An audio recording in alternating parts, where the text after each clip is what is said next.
How did we get from this to yet more of this?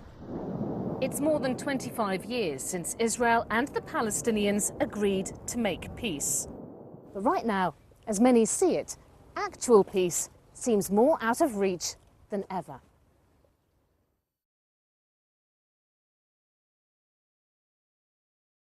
Politics has shifted on both sides.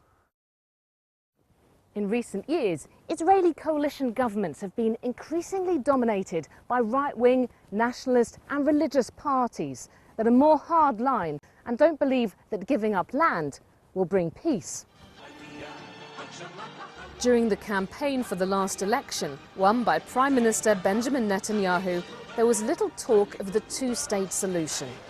Public support has fallen for this idea of creating an independent Palestinian state alongside Israel.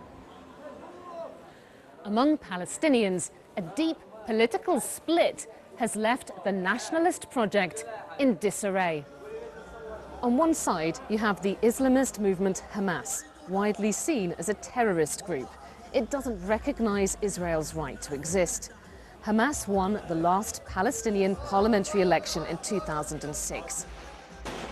But after infighting, ended up just governing Gaza. Then there's the Palestinian Authority, which governs parts of the West Bank. It's headed by Mahmoud Abbas, the aging president.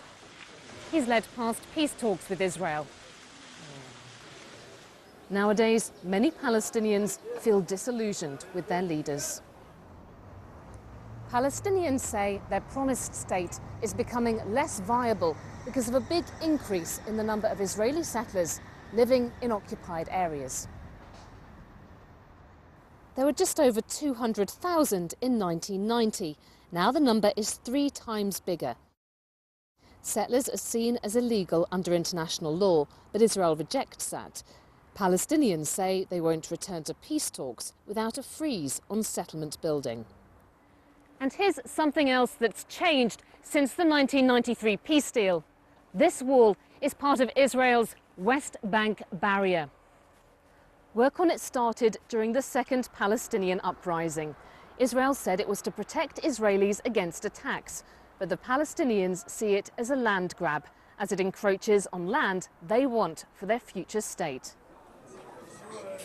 Of course, violence increases mistrust, and thousands of people have been killed in this conflict in recent years. Many weren't soldiers or militants. Israeli civilians have been killed and injured by Palestinians in suicide bombings and rocket attacks, and in stabbings, shootings and car rammings. On the Palestinian side, many civilians have been killed and injured in Israeli airstrikes, or have been shot by Israeli security forces, mostly during operations or clashes. For a long time, the US had the job of peace mediator, but the Palestinians cut off ties with the Trump administration, saying it was biased towards Israel. They're furious at its decision to recognize contested Jerusalem as Israel's capital and open this embassy here. And with the issue dropping down the agenda for Arab states, there's now no peace broker trusted by both sides.